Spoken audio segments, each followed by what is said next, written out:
You know, South Wales is crisscrossed with an incredible network of horse-drawn tram roads. And most of those tram roads were built to connect with the canal systems.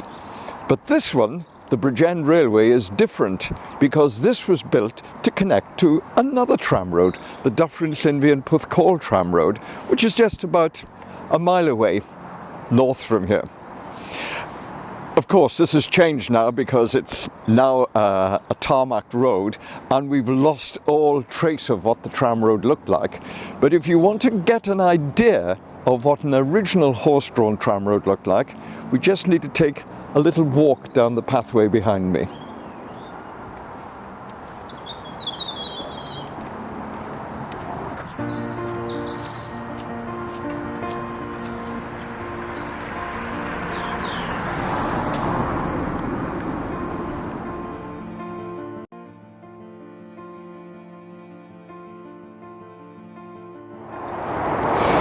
When we talk about car engines today, we talk in terms of, I don't know, 2000cc, 2500cc. But when I was a kid, we used to describe it as horsepower. And that was a throwback from the time when horses were just so very, very important. Before the days of steam, before the days of motor engines, horses were the main form of traction power that we had. And it was horses that pulled the trams along the iron rails along this Bridgend Railway that was opened in 1830. This is a lovely, quiet path to walk along today. Although it's surprising, the M4 motorway is only about, half a mile away behind me, and Bridgend about a mile and a half away. I think it's wonderful to be able to come here and actually stand on the place where horses, people actually passed, you know, those people of history actually made their way along here. This tram road, actually, you could hire trams on it, or you could own individual trams, but you had to pay tolls to the company, and the tolls varied between a halfpenny and 2.5 pence.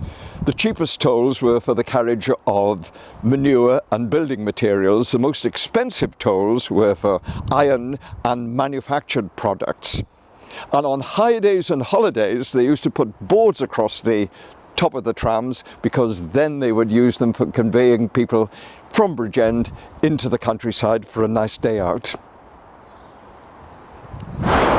One of the things I like about walking along the tram roads of South Wales is that you can occasionally come across some nice bits of raw archaeology in the form of these stone sleeper blocks on which the iron rails were mounted.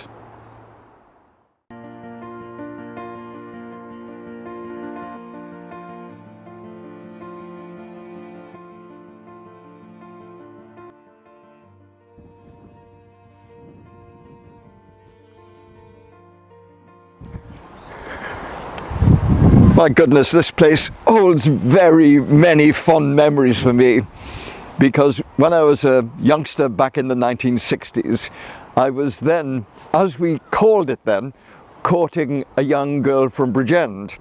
And we used to come, before I had a car, we used to come out for walks along this that was known as the Black Path. And I was always intrigued and interested in this structure.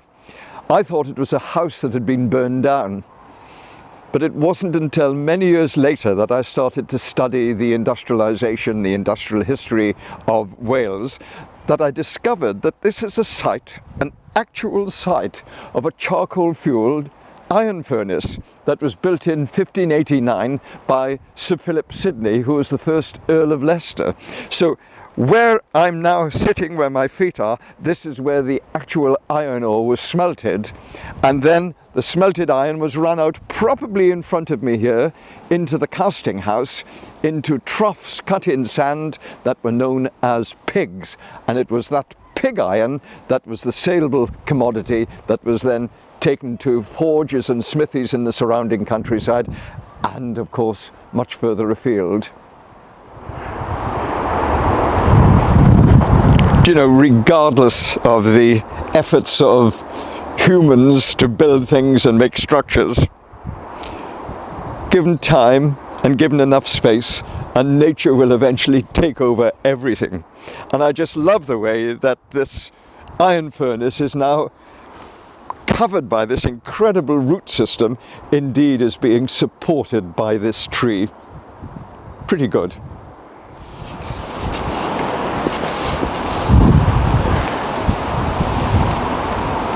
Well, the Bridgend Railway was opened on the 22nd of October 1830. And although it's recorded that it poured with rain, nevertheless that didn't stop crowds of people lining the route.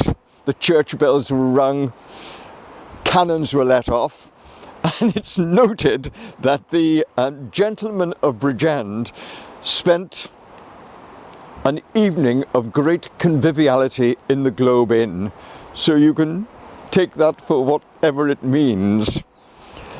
So what I love about this, a walk along the Black Path between Wildmill and up towards Aberkenfig, is a good opportunity to give a little insight into some aspects of the social and industrial history of South Wales.